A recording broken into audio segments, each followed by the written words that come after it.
This is the OTB Television Network, a service of Capital District Off-Track Betting.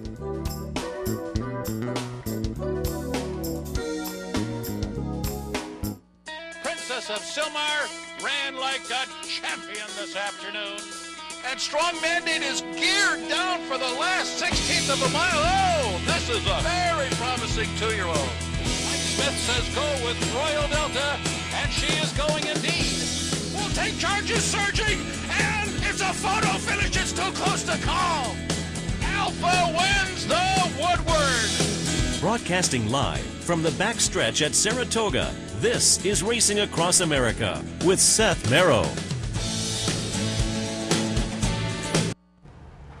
Good morning and welcome to Racing Across America on this Monday morning. I'm Seth Merrow. Another nice day here up at Saratoga. The sun has poked through a few times. Temperature is beautiful, so it should be another great day at the races if you're planning to head up. Over 26,000 people yesterday, according to the numbers. But again, they have tweaked the spinner situation, so certainly that's probably closer to a true number, but I still think that a little bit inflated. People are still getting some extra hats and whatnot, but it was a great day. A lot of folks were out and about wearing their red hats yesterday, certainly at the track and beyond. So if you came up yesterday and enjoyed the day, hopefully you cashed a few tickets as well. So far it's been a very good weekend with attendance bumping up a little bit and whatnot, and as I say, weather's going to be nice again today, so if you haven't been up so far, head on up today.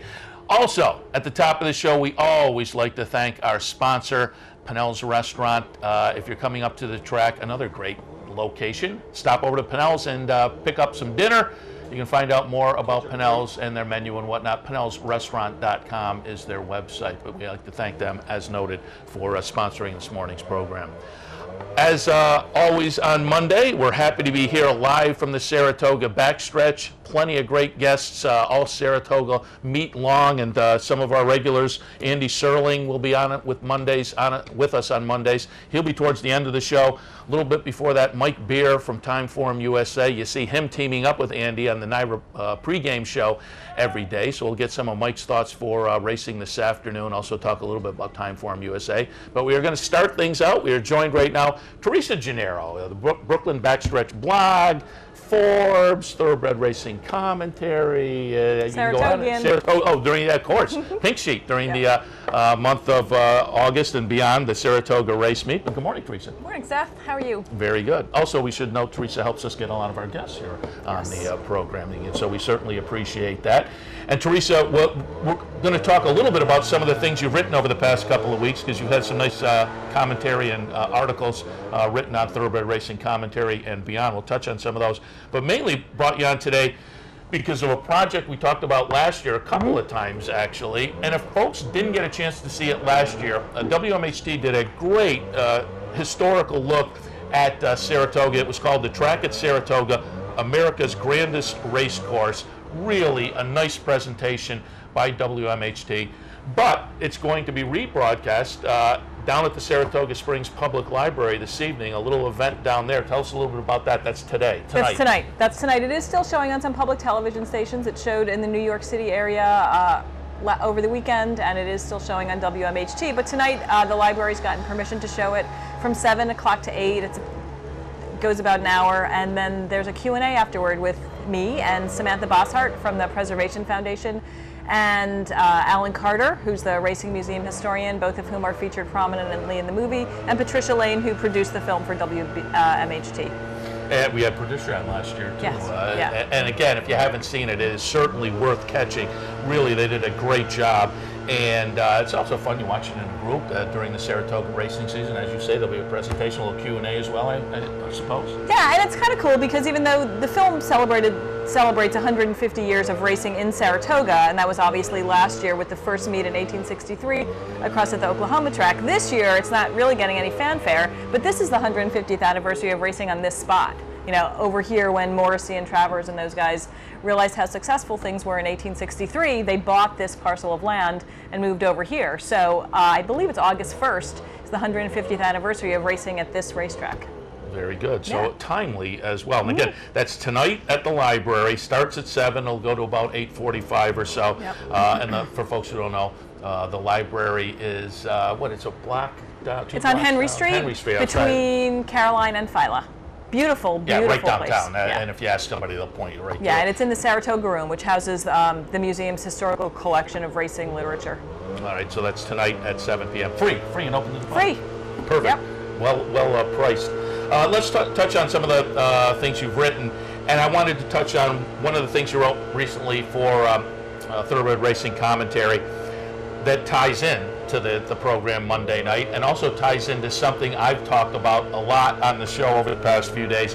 One of the things to me that's so special about Saratoga, it's great racing, a facility that's historic and just fun to be at, and with the crowd that shows up, being here at the racetrack is a lot of fun. And I think folks around the country who haven't been here, they key in on that. But I always tell people, if you haven't been here, it's even better that it's located in a city where all of the media concentrates on the track, where you go downtown and you're just walking down the street, somebody will be sitting on a street bench reading the daily racing form, and the town is just so keyed into it. That makes it extra special.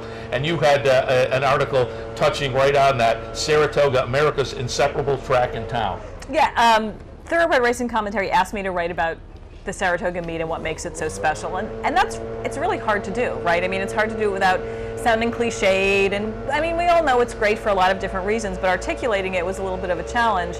But that, to me, is really it. And part of it is, I think, because I grew up here, but I think it makes a huge difference that this track is geographically in the town itself, that there are residences all around here, that people can walk to the track, unlike so many others where it's located a little bit out of town, or it's in mostly a commercial area where you have to drive.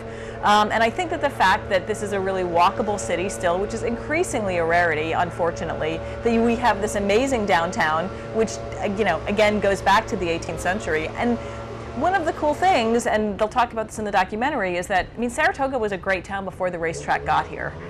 Morrissey put this track here because the town was already thriving. And so I think there's a really nice symbiotic relationship between the two. And I wrote in the article, you can come to Saratoga and have a great time without going to the racetrack, and you can go to the racetrack without ever going downtown and have a great time. But I think the magic of the experience is the intermingling of the two. Yeah, no question about it. And as you say, it was a popular city before the racetrack, based on the water, of course. And you can go right to the Big Red String, and if you haven't so far, take a big sip out of it, and everybody will enjoy it.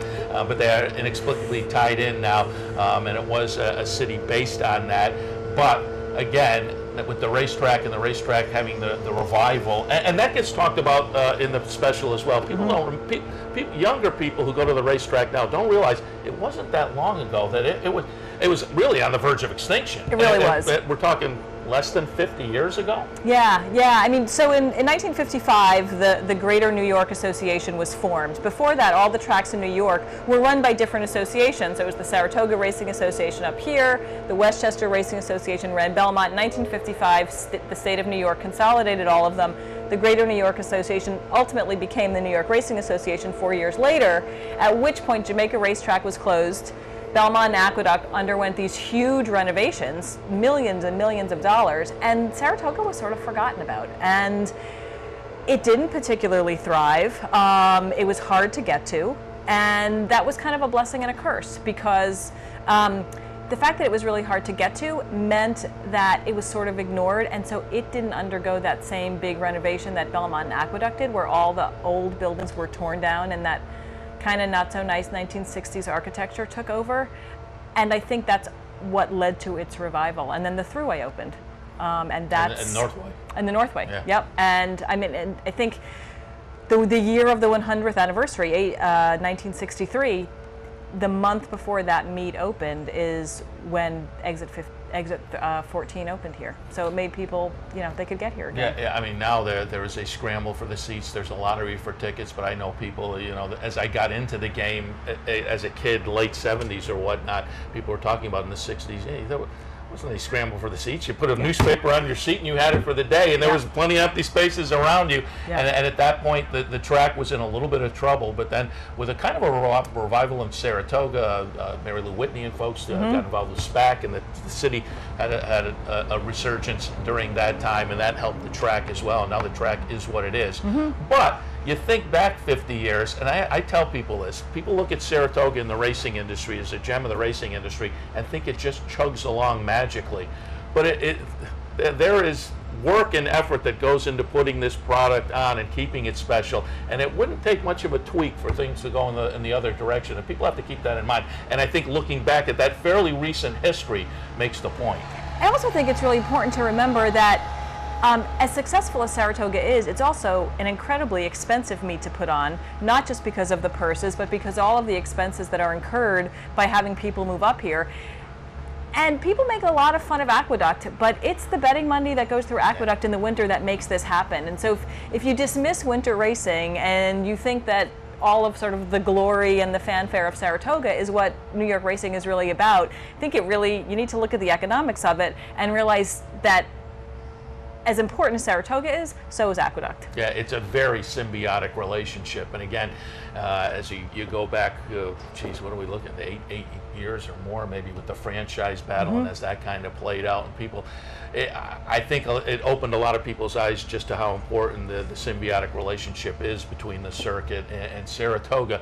You know, we love it, and it certainly is chugging along very well, but we have to keep our eyes on it and pay attention each and every day, because it's just, particularly the way the racing industry is right now. This is kind of the crown jewel, and you throw in Keeneland and Del Mar and a couple of, I mean, Oaklawn I think does very well in the wintertime. Even Tampa does very well. So there are those outposts that do very well, particularly with those kind of shorter boutique type of meets, and Saratoga is one of them. But you always kind of have to keep your finger on the pulse. Right. Keep that in mind. Another article you wrote for Thoroughbred Racing Commentary, dear to my heart, and going back to Saturday, you talked a little bit about the Sanford Sanford Stakes, 100 years. But you tied it in over in Amsterdam, the Sanford Stud Farm. You had a really nice article that kind of tied in all the history of Sanford Stud. Yeah, and that one was actually at Forbes.com, not Thoroughbred Racing Commentary, so credit where credit is due on that one. And I mean, I think it's impossible to overstate the importance of the Sanford legacy. You know, as you can talk about the Sanfords probably better than I can as a native of Amsterdam, but you know, he's a huge carpet magnet, and apparently Mr. Sanford was told by his doctor that in order to avoid to lessen the stresses of his job, he should buy a few racehorses. So he did, and developed this huge racing and breeding operation that went on probably for close to a century, with the last Sanford dying in 1977. And unfortunately, that last Sanford didn't have any children, so the line ended there, and all of that great land was ultimately purchased privately and then sold to a developer, and very little of it remains, and most of it is off limits to the public. But this incredible group, the Friends of Sanford Stud Farm, have gotten together, tiny little grassroots organization, begun to raise money, gotten some grants. They've done a ton of renovation, particularly on the Broodmare Barn, which they're hoping to make into an event space for weddings and parties and that kind of thing. And they're working on developing some of the others. They hired a great archivist and someone who's doing some archaeological work on the farm. And it's great to see. They're tiny, they don't have a lot of support, but hopefully we can raise their profile. And some of the kind of distant Sanford relatives were here on Saturday to present the 100th trophy, which is an amazing accomplishment to have that family and race still around. Yeah, as an Amsterdam resident, I remember when the farm was still intact when I was a kid, and there was a training track up there and all kinds of beautiful buildings and facilities, and now the Broodmare Barn remains. And as you say, there are some barns still out in the back that aren't under the control of the Friends of Sanford Stud. Certainly hope that in the future those somehow get preserved as well, but they're doing a great job at the Broodmare Barn, which when you go in, and they had a little event 3 weeks or so ago that I stopped by in the barn, and you go in there, and it's just incredible. You can see the money that was spent, you know, what, 150 years ago or whatever, and it's just an incredible facility, so we applaud them for you know, keeping that kind of history alive. And again, if you go to Amsterdam, it's on Route 30 in the commercial area just north of the city, but there's a Walmart there now and a lot of other commercial establishments, but that Broodmare Barn is prominently placed, and right next to that, as I say, when I was a kid, was a training track. And according to Amsterdam history, as you say, he owned the one of the big carpet mills. Amsterdam, the rug capital of the world at one point, but they say they closed the place down on July 4th, which I guess 120 years ago, you didn't get July 4th off automatically, but they closed the place down, and all the employees went up, and they had a day of races up there. And Mike Veach had a great talk about the Sanford family at the museum about a week and a half or so ago, and you talk about the family itself, it wasn't passed down, you know, the bloodline kind of ended. Well, Mike Veach talked about the bloodline and the horses, and you can go back in a lot of our prominent horses now and find Sanford horses back in the breeding. So that's kind of interesting as well. But again, so that's Forbes.com. And if people go to Brooklyn Backstretch, it's all they there. can link to all of these and go off to the various sites. If you go to BrooklynBackstretch.com, everything I write is excerpted there, and you can go to the source. All right, and I just wanted to touch on one more topic you covered. You were down in Keeneland, the Lexington, over at Keeneland for the Welfare and Safety of the Racehorses Summit. Just wanted to get your impressions of that. It was a couple of days that it seemed like some very good panel discussions. I always feel like, boy, these panel discussions, they put some great stuff out there. We just need folks to jump onto them. But they did have some really good discussions. It's really cool. And I did write a little bit of a recap of that for Thoroughbred Racing Commentary. And there were a couple of presentations that I found particularly interesting, and one was put on by the veterinarian at Finger Lakes, where she looked at, over the last 5 years, the equine injury database, which the Jockey Club has created. She looked at the risk factors that were highlighted by that. So one of the epidemiologists working on that identified 9 risk factors for thoroughbreds. And she looked at them and she compared them. She looked at them in relation to the horses that had broken down at Finger Lakes in 2013. And then she looked at those horses specifically and realized that there were some risk factors that were not present in the general horse population, but that were happening at Finger Lakes. One of them specifically, a trainer-owner change, a recent trainer-owner change. Many of the horses at Finger Lakes that had broken down had recently changed hands. So she's now working to alert the backstretch community, when you claim a horse, when you buy a horse privately, here are some things you can do, check into its background. They're also making it much harder to get off the vets list. She said that at this point, fewer than 50% of the horses who are put on the vets list at Finger Lakes are ever approved to race again. Finger Lakes is also really revolutionary, might be too strong a word, but groundbreaking in what they've done with thoroughbred aftercare. They were one of the first places to have a facility on the track where you could bring your horses, they could be retrained and gone on to other careers, and they've worked, the aftercare folk and the trainers have worked together. So if you get a horse on the vets list and it can't be approved to race again, doesn't mean that it can't do anything else. So that's another great example of a small track doing a ton of really good work that not a lot of people hear about. Yeah, and again, that was one panel of a couple of days' work. There are video recaps of the panels that you can link to as well. Your commentary, again, was at Thoroughbred Racing Commentary. Your coverage was at Thoroughbred Racing Commentary. There were some other articles out there, Blood Horse and Racing Forum, if you want to follow up, because, what, 2 weeks ago it was? Yeah. A week and a half, 2 weeks? Yeah. And it's worth kind of checking into, because, again, they had some really great discussions, but as I always say, those symposiums and workshops and whatnot, you just then get the impetus to play on to some of the great ideas that are brought up, has to be pushed forward a little bit. All right, Teresa, we've got to wrap up, but before we do it, let's let you promo once again the event tonight at the Public Library. Sure, 7 to 8, Public Library, Henry Street downtown. The track at Saratoga, America's grandest race course, followed by Q&A. And I want to slip in an unsolicited plug. I was at Pinnell's last night with 10 people. Have been going to that restaurant for about 40 years. Brought a bunch of newcomers. They loved it. Perhaps the best bargain in Saratoga. Incredibly reasonably priced, enormous portions. And they're smart, too, because they sponsor our program. Exactly. So good food and smart. Yeah. Perfect combination. All right. We will wrap things up in this first segment. Thanks, Teresa. And we're going to come back right after this. Mike Beer from Timeform USA. Stay tuned. Face it. Most horse racing websites are just too much clutter, too much to navigate through. Next time, log on to capitalotb.com. Our newly designed website is easier than ever to use, with all the information the professional horse player needs. capitalotb.com. I got it. Watch me. I got it. Hey! I got something that makes me want to shout. I got something that tells me what it's all about. I got a move that tells me what to do. If you don't, brothers and sisters, then you won't know what it's all about.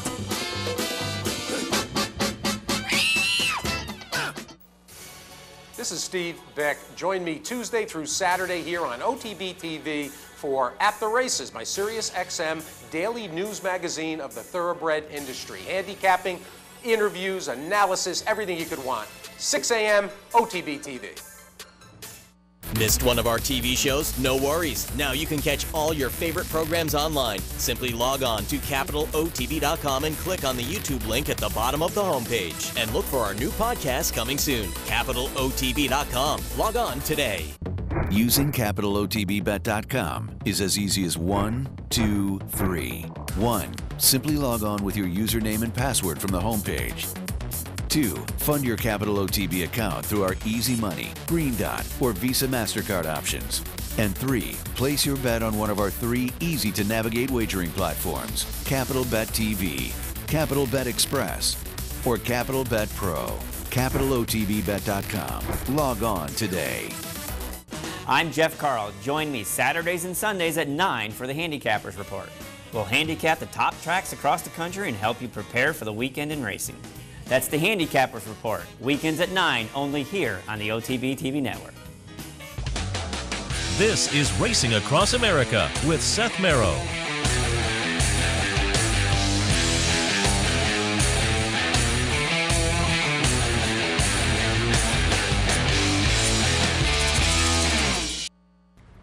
Welcome back to Racing Across America. As noted before the break, we are very happy to be joined now by Mike Beer from Timeform US. And also, you see him if you tune into the NYRA pregame show with Andy Serling. Mike, good morning.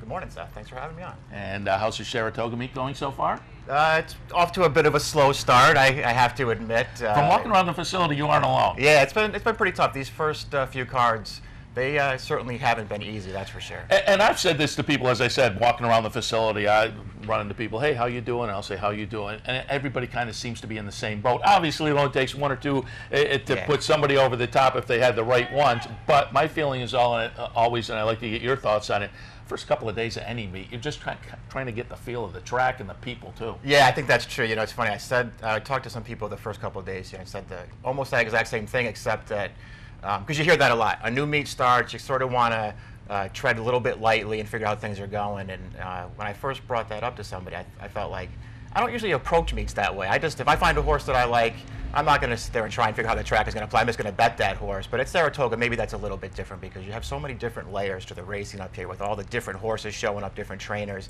I think you might want to wade in a little bit more slowly up here. And that is an interesting point because some meets, you're on a circuit, and there isn't as much of a change in the personnel as a meet like Saratoga. Saratoga is a little bit like, I'll pull an analogy to the Breeders' Cup and what makes that so tough. One of the big factors that makes that so tough is different jockeys coming in, different trainers coming in from all various locations, and it's similar up here at Saratoga. You have them coming in from Kentucky and the Midwest and whatnot. It's still the NYRA circuit, but it's an entirely different meet than the other downstate meets where you have all the sort of the same horses running against each other. And if you follow that meet closely, you sort of know who everybody is, where the horses fit together. And it's, to me anyway, it's just much easier down there. You get up here and you're talking about an entirely different situation with not only the best horses from downstate coming up, but then all the different shippers, different trainers, the real good horses from Kentucky, and to try and figure out where they fit into these races, it can be a little bit tricky. But we're sorting things out. We're 3 days in now. Everybody's starting to get at least a little bit of a feel for it. Mike, before we talk about some racing this afternoon, as I said, you're associated with Timeform US. They came on the scene, I guess about a year ago now.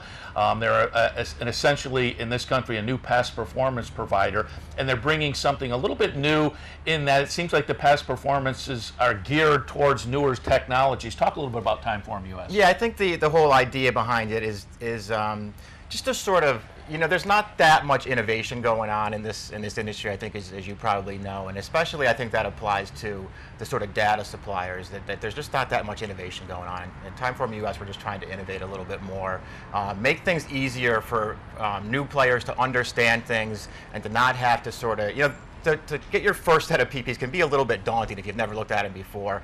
Trying to make that a little bit easier. We've optimized them for tablets and PCs, which feels like the way that this whole thing is going to be heading down the road. So you can just, instead of having to print out 30 pages and carry them around with you, our PPs are optimized for the tablet, for iPads, carry them around with you at the track. And I think that's a big advantage going forward. And I think we have a couple of screenshots. There they go. They pulled them up, a couple of screenshots, and I wanted to show those because you've made them just kind of visually compelling, and that the visual pulls in a little bit of what makes the ease of use and whatnot. And so it's a past performance that, again, plays into the technology, but also just plays into maybe 21st century fans and makes it a little bit easier to perhaps key into the areas that are important to you. Yeah, they're very easy to understand. I think especially that's a good screenshot that you guys pulled up. I'm glad you did that. Everything's sort of color-coded, so you don't have to, dig in that far. The turf races are green. The dirt races are the brownish color. The synthetic races are blue. We have all our speed figures. Our speed figures and our running lines are all color-coded as well. So if you're not following that closely and you're wondering if there was a fast pace in a race, we'll note that it was a fast pace by making the fractions or the pace figures, however you want to view it, make them red, and you know it was a fast pace. If it was a slower pace, we'll make them blue, so you know that maybe the horses that were trying to come from behind maybe had a little bit of a tougher time in a race like that. Track biases we also sort of include in there in the race rating line over towards the left, where that will be highlighted in red if it was a speed favoring track. So there are a lot of different ways that we're doing it just to try and make it a little bit easier just to look at it and sort of get a grasp of everything at just one glance. Yeah, I think it's a great idea because, you go back 20 years ago, that wasn't really something you could do in print. It's not black and white. It's not going to lend itself to color, but now with the the tablets, the computers and whatnot, visually you can add something to the presentation of the past performances that makes it more beneficial to the end consumer there and makes it maybe a little bit easier to handicap some of these races. Yeah. Before we get into this afternoon, let me just ask you, I asked you, how you were doing and whatnot at Saratoga, but over the first 3 days of the meet, what stood out to you, stakes-wise or performance-wise? I mean, Frankie Dettori was certainly a lot of fun on opening day. I thought Luis Saez on the ride on Somali Lemonade was a little bit clever, and yesterday, Stop Charging Maria, untappable with someplace else, but it was still a nice performance in the Coaching Club American Open. Certainly was. That was she was much the best winner that day, and it's funny because I was obviously totally wrong about her, and I wasn't sure how good I really thought that she was. It's funny because if you're just a speed figure person, you just sort of felt like she's pretty vulnerable in here, but outside of just looking at speed figures, she had everything else going for her. She was the multiple graded stakes winner already, and she'd already won at the distance a couple of times and nobody else had. She had those things going for her. I think a lot of the wise guys probably thought that she just wasn't fast enough. So did I. I think a lot of people did, and she made everybody pay for it yesterday. That was a good performance. And also, Todd Pletcher wins with Fashion Alert. That one had to work a little bit, but it's only the second start of the career. You never know with the 2-year-olds whether the rest of the class is going to catch up eventually, but 2 for 2 so far, so that was a nice performance on opening day. Yeah, she had a little trouble at the break, too, and it looked like maybe she was trying to get in a little through the stretch. I mean, I thought that was a good performance, especially when you consider the horse that she had to race in there. That horse may be pretty good, and that horse had a lot of speed and really made her work to earn that victory, but there's no reason that horse that she beat can't turn out to be a pretty good horse down the line. So with 3 days, some good racing, certainly some good weather, that will continue today. And let's take a look at some racing today and get some of your opinions on the Monday card. We're going to start things out, take a look in the 5th this afternoon. It was a starter allowance at the $25,000 level. These are 3-year-olds and up. They're on the grass at 5.5. And I was on the handicapping program earlier. I took a little shot with Isn't Love Grand just because I think this horse is in some pretty good form right now. So the good form attracted my attention. Awakino Cat, who is at horse for a course kind of an angle. I used that one underneath. And Console, I think, is a little bit interesting. Going back to the one start on this track, which was last season, 1 for 1 now, and that was with a pretty good performance that you could say was, jumped off of the page a little bit, and being here at Saratoga, as I say, maybe a horse for a course angle for me. So from my top 3, 8, 4, and 3 in here. How'd you see it? Yeah, I agree with you. I put the 8 on top in this race. I just think Isn't Love Grand has been in really good form, and I know when she won 2 starts back, I think that was Preakness Day at Belmont. I mean, she got a perfect trip in that race, but that was a really tough 40 claimer, and she was very good in there. I thought she did a ton of racing last time going 7. She likes this track. I think that the cutback works for that horse, so that's who I put on top as well. But in a lot of ways, the horse that you referenced, Console, that horse might be the key to this entire race, because there are some big races for this horse going back on his PPs. He doesn't seem like he's been quite as good in his most recent starts, but getting back to a turf sprint, he ran well up here last year. So I'm interested to see what happens with him. I don't love him in this race, but I understand that he could certainly win this race. I thought Thomas Hill was another horse to at least consider. He feels like he's not as good since he's been claimed away from Mitch Friedman, but he, to say the least, didn't get a great trip last time. Yeah, and another one with some back numbers. You start going back maybe 5 or 6 starts back, and you can never know when they'll wake up, particularly with the change of scenery. January. That can make a difference as well. All right, 7th race this afternoon, New York bred optional claiming event, 40 tags, non-winners of 2 other than the condition. These are, again, New York breds, the 3-year-olds and up, 5.5 on the turf. And earlier today, when I looked at this, I had a couple on top. Same scenario. Sandy Slew I put on top. Just thought this one was in some good form over the past couple of races. At this level, and it's very similar with Mr. Rosenthal. Mr. Rosenthal, in fact, finished behind Sandy Slew last time. So I think both of them kind of comfortable fits at the level and seem to be in pretty good form recently. So I had the 10 and the 5, and then underneath I had a horse that finished behind both of them last time out, Western Tryst. Yeah, Western Tryst is a horse that I've been chasing a little bit, and maybe today's the day for him because I'm going to jump off him, I think. It's funny. This is a tough race because as you point out, these are sort of familiar faces. They've been running against each other downstate, and it's hard to decide who has the edge over anybody. It feels like it may just come down to trips between all of them. I think Sandy Slew is the horse to beat. I thought he ran fine last time, getting back to turf, and turf sprinting might be his best game anyway, but I've just been a little disappointed in him overall. And this was the kind of race, since I've seen all these horses race against each other so much, that I wanted to just take a shot with somebody else, a new face to the group. And I'm going to try the number 9 in this race, Dreams Gone Wild, who has some pretty big races on the go back. Now, he's got to run off the layoff here, and that's not the easiest thing to do, especially in a field like this. But he won up here last year, and that was a pretty big performance, I thought, from this horse, who just, it feels like overall, every time they sprint him on the grass, he steps up and he runs a really good race. Whether he'll do it off the layoff or not, I'm not sure, but I just wanted somebody else outside of the Western Trysts and the Sandy Slews of the world. Yeah, and I'm looking, that race last year made the move up from Monmouth, and on the move picked up John Velasquez and wins at 11-1. What happens on the move up to Saratoga this year? Picks up John Velasquez again. That can't hurt at all.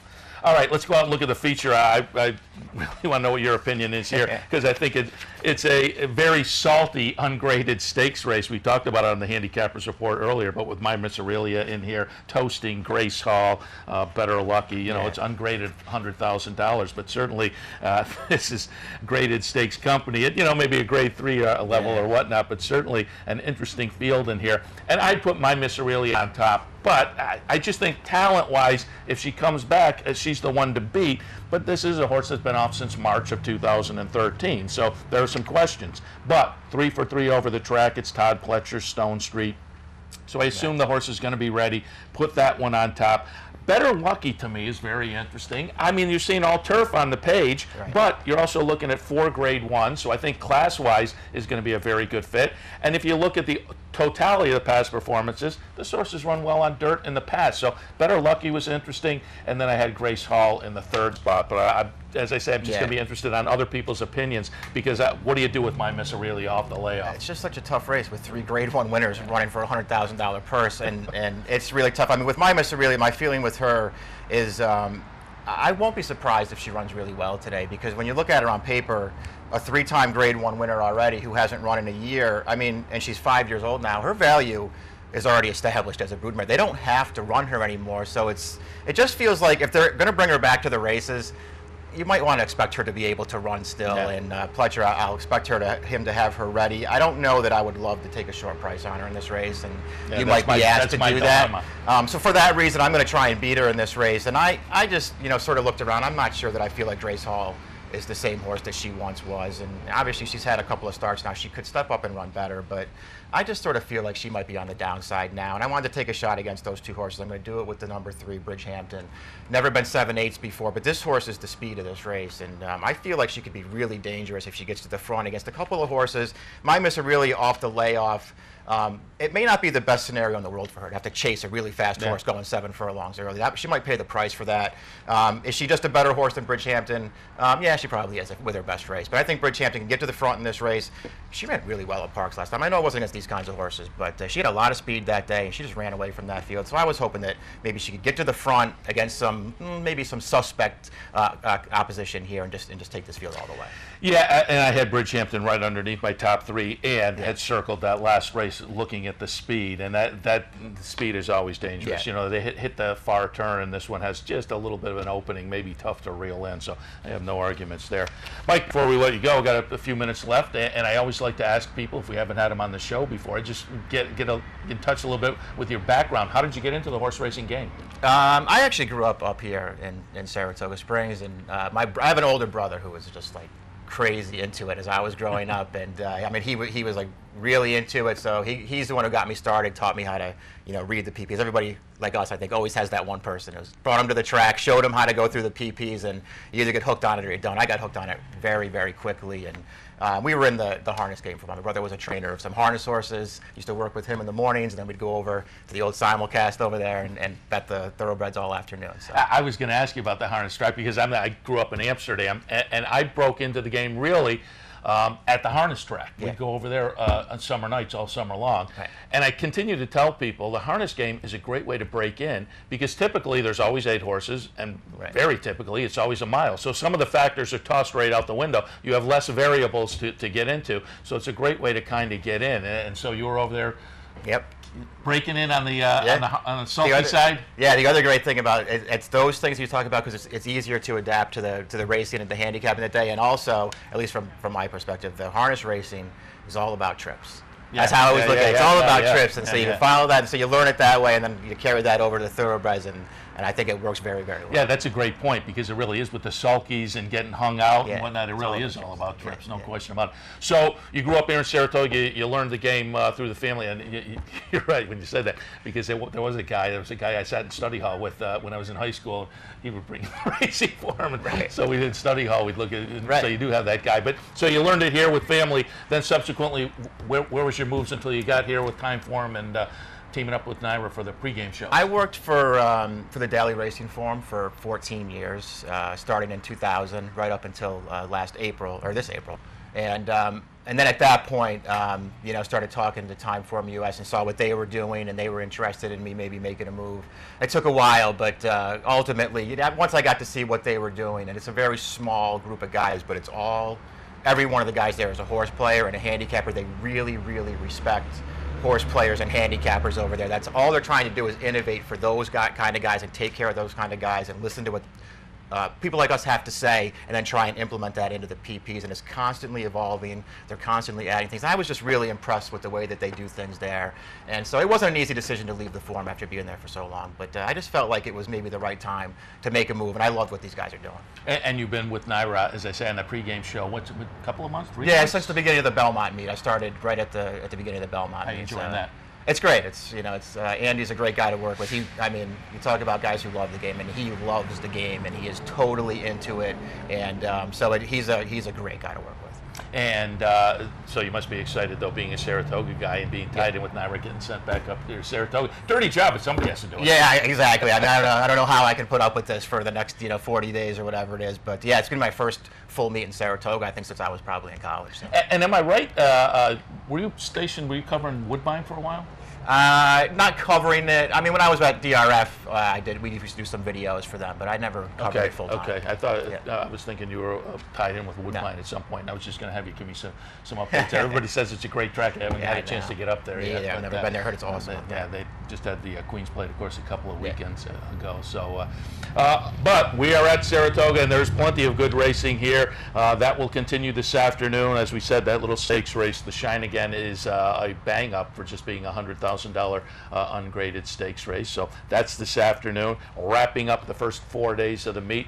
Good weather again today, so folks can certainly show up and enjoy the racing this afternoon. And then we really get into the meet, start of the meet, with the first full week kicking off on Wednesday. But the first 4 days have been, first 3 days and continuing today, you would assume, have been bang up. So Mike, we appreciate the visit this morning. We will continue to watch you and Andy on the pregame show throughout the Saratoga meet, handing out some winners like candy, hopefully. We'll see how that goes. That's what we're all shooting for, and we'll see how that works out. But Mike, we appreciate the visit this morning. Hopefully we'll catch up to you before the meet ends. Yeah, hopefully. That'd be great. I'll be here all meet. So. All right. Mike Beer from Timeform US, and as noted, also tied in with the New York Racing Association and the pregame show each and every racing day. All right, we'll head to our next break. Coming up, Andy Serling. Stay tuned.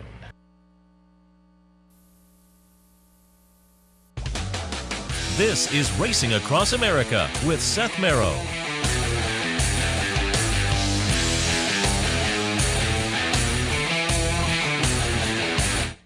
The future of online betting is here, and only at the all-new CapitalOTBBet.com.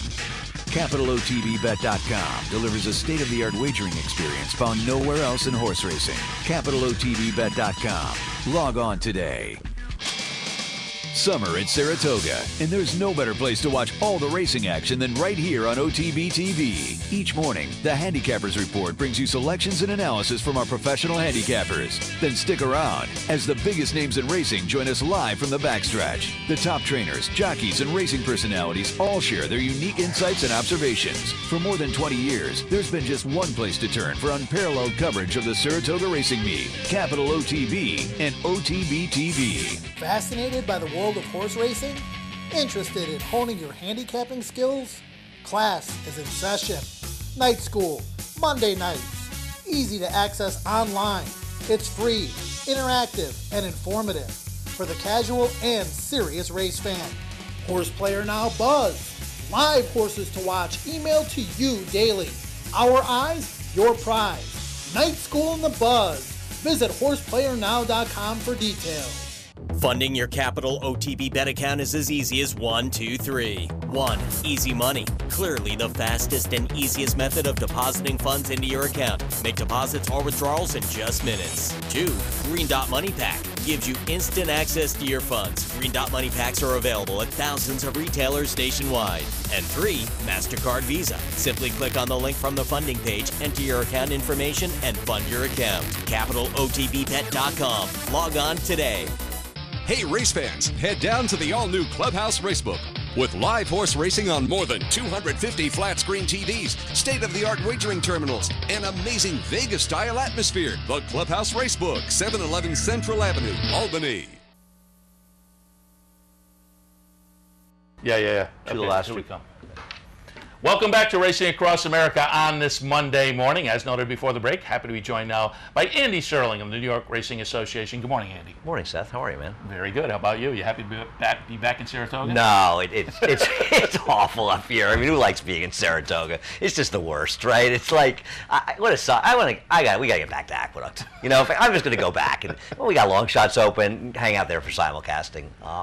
If you're not happy to be in Saratoga, there's really something wrong with you. So far, the weather's been perfect the first 3 days. Looks like another nice day today. So if you haven't been up yet, head on up to the racetrack. And Andy, Anthony Mormino and I were talking during the Handicappers Report. And when you walked on, you said you may have an answer for us. And I was curious about this myself because I brought up the 5th race from opening day when the MTOs were, as they traditionally have been, listed as the last 3 horses. But New York seems to have changed where some of the MTOs are in the body of the field. What's the change up there, and what's the caveat that? We either changed, we started turf racing at Aqueduct, or we may have done the change when we went to Belmont. And I'm going to get it essentially right. When the race is not oversubscribed, in other words, let's say it's we can allow 12 horses in the body of the race, and you've got under 12 turf horses entered. Then the MTOs go in the body of the race. So let's say you get 10 turf horses entered, then 2 MTOs get dispersed to the field. If you get 12 to run the turf and even two also eligibles, you're going to get those 14. They're going to get preference because they're the horses that want to run on the turf. So if it's undersubscribed, there's 7 horses or 8 horses, then they're going to be dispersed out. And I think, I'm very happy we did it. In fact, it's something we discussed in the past doing because it's not, especially up here, because up here, the 2-year-old races a mile and 1/16 go to 7 furlongs. The mile races for everybody go to 7 furlongs, and a lot of people want to be on the outside in 7 furlong races. So why should horses that are MTOs get an even bigger advantage to the guys who are willing to leave their turf horses in? I think they all have a right. It's good if they're fairly drawn, but as long as the race isn't oversubscribed, they won't go to the Okay, that makes sense. Yeah, I couldn't figure it out because it seemed different in different races.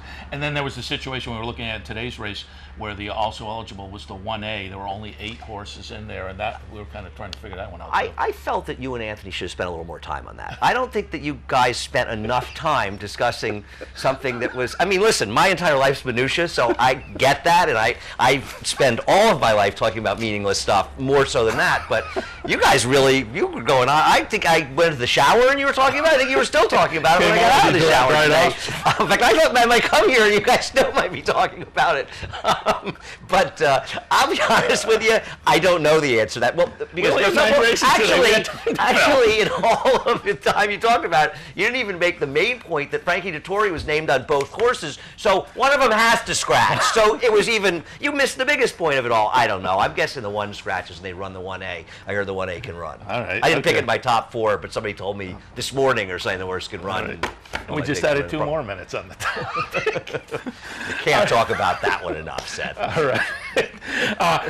We're going to take a look at some racing this afternoon, but before we do that, I just wanted to look over the weekend at some of the stakes action and get some of your opinions.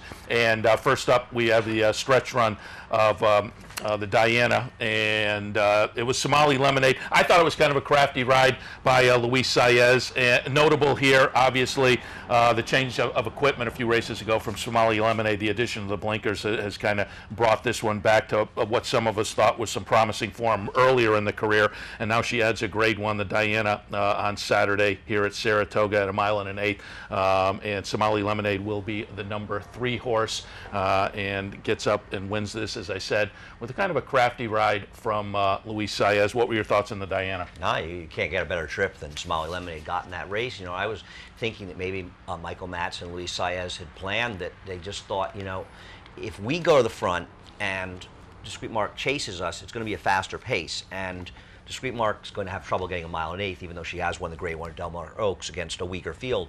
And maybe they just thought, we'll let her go and we'll chance that she won't get the 1 1/8 and we can run her down. Rich Migliori said that he thought that made a lot of sense, but he talked to Michael Matz, and Michael Matz said, no, we didn't really have any major plan. It just worked out really well. So, but forgetting whether he had a plan or not, he's done a great job with this filly, and putting the blinkers on, as you said, seems to have changed things. I thought Frankie Dettori gave an excellent ride to Stephanie's Kitten. He got her into the game, and so he gave her a chance to win this race, unlike Abaco, who frankly was a little farther back than she needed to be in here, and it cost her because she made a big run. Stephanie's Kitten's improved dramatically in her 3rd start this year. I mean, last time I wasn't sure if she was just running at the end because the race was over, and she won that big run from way back. I think she could win the Bev D. But if I wanted somebody out of here for the Bev D, it's probably Altarite, who I just think needed this race off a long layoff. And this race will serve a Grade 1 as a prep, but it's going to serve as a good prep for the Bev D. But this is a nice field in Somali Lemonade. Give Michael Matz a lot of credit. And you know, Steve Vick brought this up to me today. This is the 25th anniversary to the day that Michael Matz was involved in that plane crash when he saved those children. So kind of remarkable story and a deserving winner in a lot of ways. Yeah, very remarkable story, which came out, you know, a few seasons ago during the Triple Crown season. If you haven't read it, you can pull it up on, you know, Google his name and the plane incident, and you'll find it. All right, let's go back and look at the Sanford on the weekend. Grade 3 event for 2-year-olds, $150,000 purse, 6 furlongs. I was maybe a little bit surprised that Nona's Boy went off as the favorite. I thought it would be Cinco Charlie, coming in off a couple of wins, including the Bashford Manor last time, with a decent buyer figure for Steve Asmussen. That said, I took a little bit of a shot against and used Bessie's Boy, who disappointed running 7th in here. The winner will be the Anthony Dutrow horse, number 4, Big Trouble. Upsets at 11-1 under Rod Ortiz. Mr. Z, the number 5, finishes 2nd. And I thought, off of you know, the way the pace played out and whatnot, I still thought Cinco Charlie, excuse me, the number 9 horse, was a pretty good 3rd in here. Yeah, I think my only right opinion was I didn't like your horse. I think I was wrong about everything else in the race. I think Cinco Charlie ran the best race. He fought it out 3 wide at a very fast pace, and he hung in gamely in the stretch. The 2nd place finisher here should have won. It was not a good opening 3 days for Corey Lannery, coming from Churchill, and he was leading rider at Churchill, and he's just not adjusting well here in Saratoga.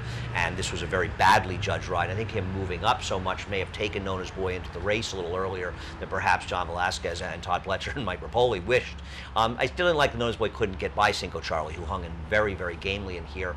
Mr. Z did run the best race and should have won here, but he bulled his way out in the stretch too after getting run in that trouble.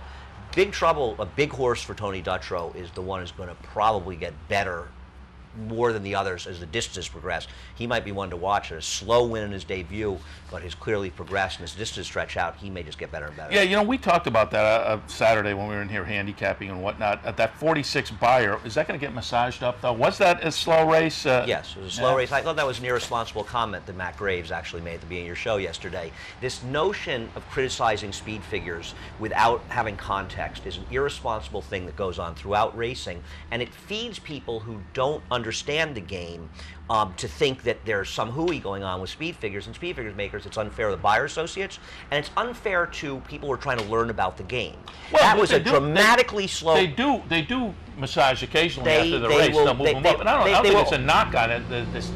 Because I think there is a science and. Have you looked at the horses that ran in that race? Well, no, I'm not terrible, and they've come back to confirm that number. No, okay. The horses that have run out of that race have confirmed that number. Okay. Big Trouble just improved here, and he got a good trip, but he just improved. And 2-year-olds can improve a lot. You have to be careful, and this sort of assumption. It's an assumption people make. They only change figures to make them more accurate. They're admitting a mistake to make them more accurate. This number, based on horses that have run out of it, holds up. And if you're going to make those comments, and people make them too flippantly, and I think it's unfair, and it creates an illusion that there's just sort of a flippant, just sort of oh, the horse won a stake, I'm going to move it up. That number's been confirmed by other horses. Now maybe it's just a first race that came very slow, but that race was slow. You could have timed it with a sundial and compare it to the few other dirt races run that day. All right, let's move on.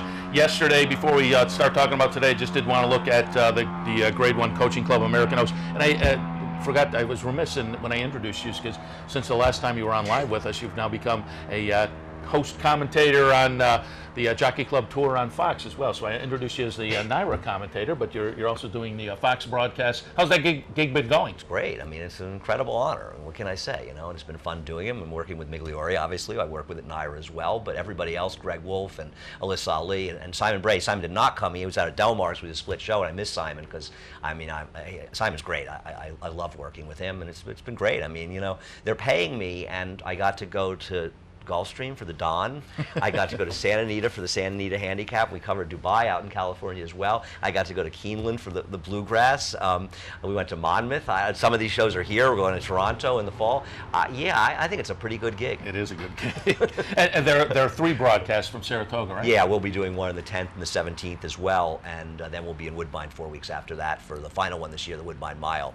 And it's been great fun and working with just a lot of terrific people, and I feel very, very fortunate. And I saw you in the winner's circle after the race for Fox, interviewing Mike Rapoli after the Coaching Club American Oaks yesterday. Took a little shot at you in there as his horse gets the job done.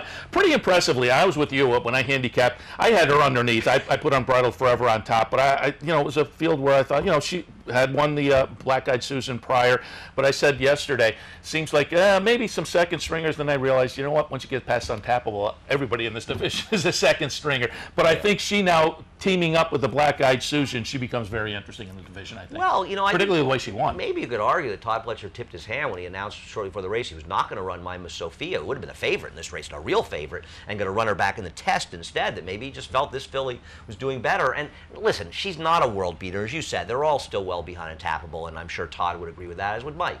Having said that, she got a buyer figure of 92.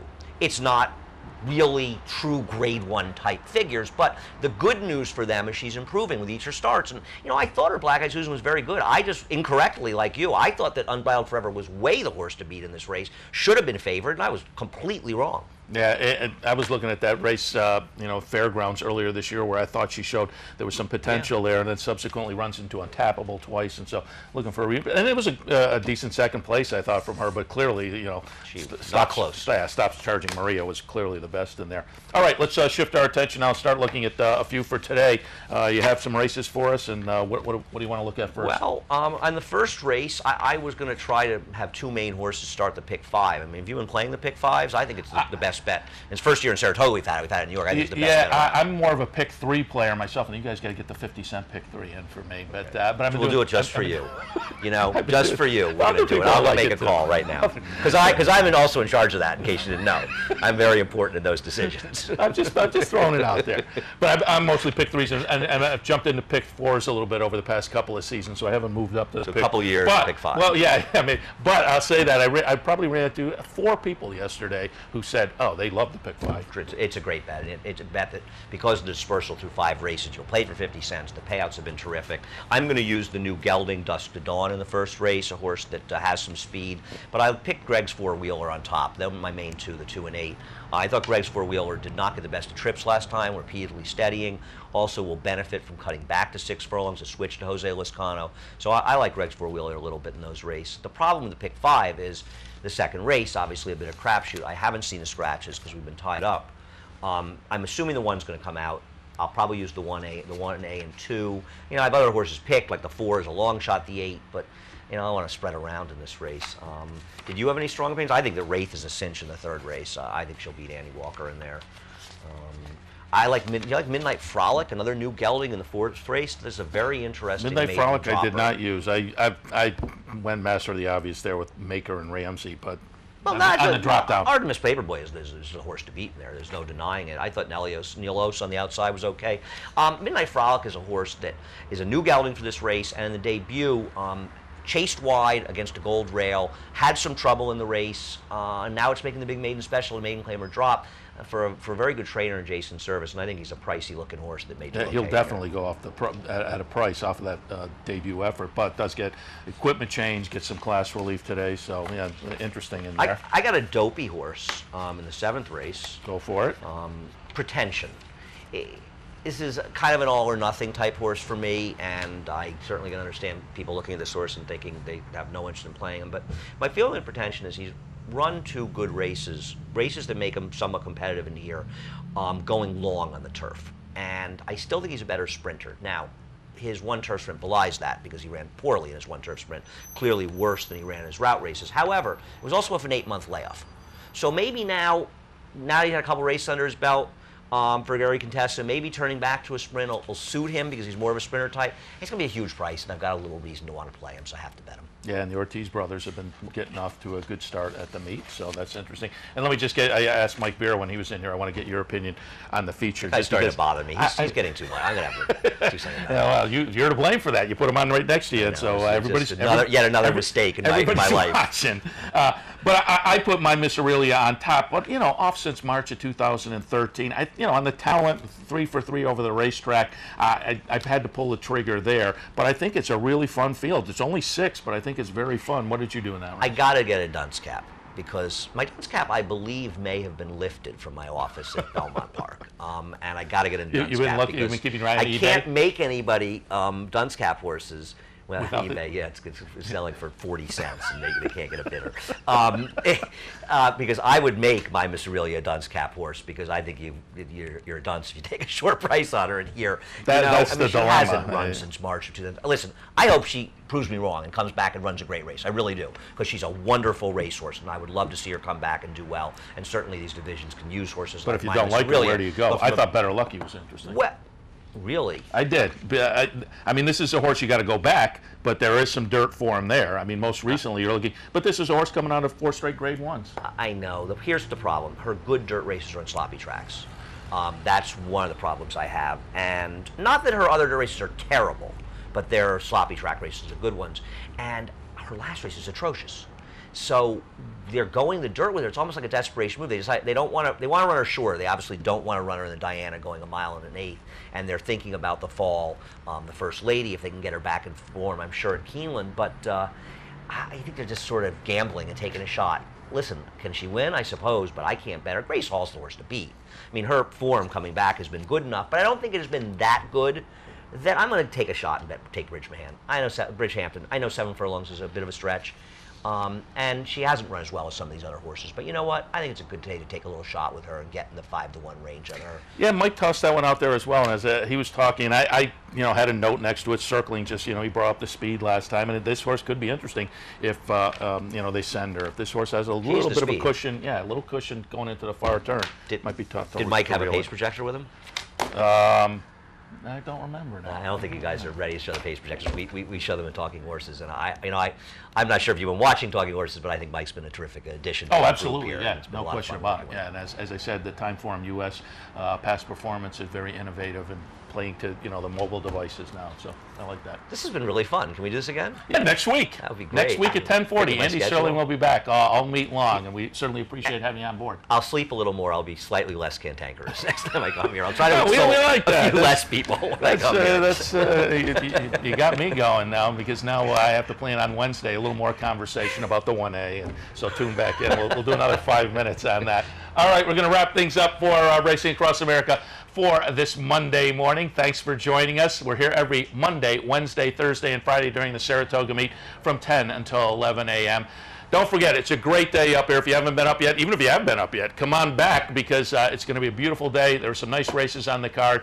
We'll wrap things up for today. Enjoy the races this afternoon. And I'm getting reminded in my ear, I had almost forgotten, our sponsor, Pinnell's Restaurant. Stop over to Pinnell's after the races and enjoy some great food. Learn more about them at pinnellsrestaurant.com. Thanks to them for sponsoring the show. We'll wrap things up now. Racing Across America, Monday, Wednesday, Thursday, and Friday at 10 a.m. We'll see you again on Wednesday morning.